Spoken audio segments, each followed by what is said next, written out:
Morning students, welcome in BBVN online class. हम अपना chapter लगातार पढ़ रहे हैं फसलों का त्यौहार। फसलों के त्यौहार के लिए कल हमने पढ़ा था कि गुजरात में ये त्यौहार पतंगों के बिना बिल्कुल नहीं मनाया जाता है। इस दिन पतंगों के द्वारा ही जश्न मनाया जाता है, मकर संक्रांति भी इसे कहते हैं। इस दिन आसमान में रंग बिरंगी तरह तरह की छोटी बड़ी अलग अलग आकार की खूब सारी जो पतंगे हैं वो लहराती रहती है। सूरज ऐसे लगता है मानो ढक सा गया है।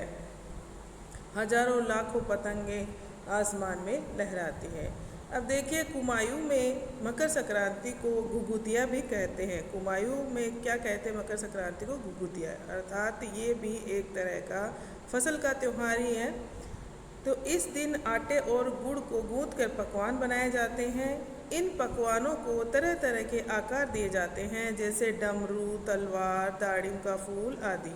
आटे और गुड़ को गूंथा जाता है। गुड़ को पिघला के आटे में डाल के और उसको गूंथा जाता है, जैसे हम आटा गूंथते हैं ना, वैसे। फिर उनके देखिए जो बच्चों के खेलने के खिलौने टाइप के बनाए जाते हैं। क्या क्या? डमरू, तलवार, दाड़िम के फूल, इस ऐसे पकवान बनाए जाते हैं। पकवान को तलने के बाद एक माला में पिरोया जाता है। माला के बीच में संतरा और गन्ने की गनेरी पिरोई जाती है। गनेरी छोटे छोटे टुकड़े होते हैं।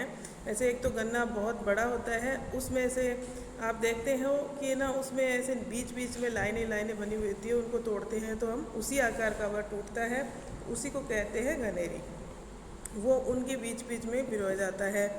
यह काम बच्चे बहुत रुचि और उत्साह के साथ करते हैं। और ये काम कौन करता है? घर के बच्चे। और उनको अच्छा लगता है कि ये काम हम कर रहे हैं। बहुत ठंड के कारण पक्षी पहाड़ों से चले जाते हैं। उन्हें बुलाने के लिए बच्चे इस माला में से पकवान तोड़ तोड़ कर पक्षियों को खिलाते हैं और गाते हैं। कौआ आओ, घुघुत आओ, ले जाओ बड़ो, मैं के दे जा सोने को घड़ो, खा ले पूरी, मैं के दे जा सोने की चूरी। इस तरह से वो वहाँ के जो क्षेत्र है, उस क्षेत्र का ये रिवाज है कि वो जो पकवान बनाते हैं आटे और गुड़ के, उनको डिज़ाइनों में बनाते हैं, एक माला में पिरोते हैं। उसके बाद में किसको खिलाते हैं? घुघुत और कौवे को। और उनको बुलाते हैं इस तरह के गाने गा गा के। और उनसे दुआएं भी मांगते हैं कि आप तो ये हमारी चीज़ें ले जाओ और हमको सोने का घड़ा दे दो, हमें आशीर्वाद दो, ताकि हमारे पास खूब धन धान्य हो। इस तरह के आशीर्वाद उनसे मांगते हैं। इसके साथ ही जिस चीज़ की कामना हो वह मांगते हैं। न कितने अलग अलग अंदाज है ना, कितने अलग अलग अंदाज मकर संक्रांति को मनाने के।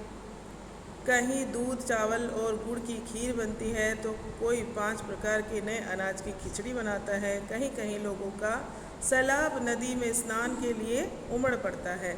लोग जैसे कुंभ में स्नान करने के लिए जाते हैं, उसी तरह नदियों में स्नान करने के लिए बहुत सारे लोग, सैलाब यानी बहुत सारे लोग एक साथ जहाँ हो, उसे ही सैलाब कहा गया है। तो नदी में स्नान करने के लिए उमड़ पड़ता है। लोग ठंड से ठिठुरते रहेंगे, पर बर्फीले पानी में कम से कम एक डुबकी तो जरूर लगाएंगे। हाल यह होता है कि इन जगहों पर तिल रखने की भी जगह नहीं होती। तिल रखने की का मतलब ये है कि बिल्कुल पाँव रखने, इतनी भीड़ हो जाती है कि पाँव रखने की भी जगह नहीं होती। जैसे कई कई प्रसिद्ध मेले हमने देखे हैं, वहाँ पे बहुत ज़्यादा भीड़ होती है। उसी तरीके की से यहाँ इन जगहों पर भी बहुत भीड़ हो जाती है। तिल से याद आया, मकर संक्रांति के दिन पानी में तिल डालकर स्नान करना, तिल दान करना, आग में तिल डालना, तिल के पकवान बनाना विशेष महत्व रखता है। तुम्हारे घर या इलाके में इस त्यौहार को कैसे मनाया जाता है? इसे खिचड़ी, पोंगल, मकर संक्रांति या कुछ और कहा जाता है, या तुम फसलों से जुड़े कोई और त्यौहार मनाती हो? यदि तुम आपस में बात करो तो तुम्हें यह जानकर हैरानी होगी कि कई बार एक ही इलाके में रहने वाले लोग भी इस त्यौहार को अलग अलग ढंग से मनाते हैं। देखिए, हम रहते हैं राजस्थान क्षेत्र में रहते हैं हम। शेखावाटी क्षेत्र हमारा, इधर मकर संक्रांति ही मनाई जाती है। और यहाँ आप में भी मकर संक्रांति के दिन क्या होता है? पतंगे उड़ाई जाती है, दान पुण्य किया जाता है। और तिल का विशेष महत्व बताया गया है। तिल के अलग अलग पकवान बनाए जाते हैं और तिल को दान के रूप में भी दिया जाता है। दान के रूप में और भी बहुत सी वस्तुएं खाने की, पहनने की दी जाती है। तो हमारे इधर का जो है वो अलग तो नहीं है, वैसा ही सेम होता है। ये भी एक फसल से संबंधित त्यौहार है, मकर संक्रांति के रूप में इधर मनाया जाता है, वो इस तरह का है। अगर आप किसी और क्षेत्र से बिलोंग करते हैं, आपका ननियाल कोई और क्षेत्र में है जहाँ पे इस त्यौहार को कोई अलग ढंग से मनाया जाता है, तो आप वो लिख सकते हैं, और नहीं तो आपको यही लिखना है कि आप किस ढंग से मनाते हैं। ओके स्टूडेंट्स, हम नेक्स्ट वीडियो में इसके जो अभ्यास कार्य है वो करेंगे।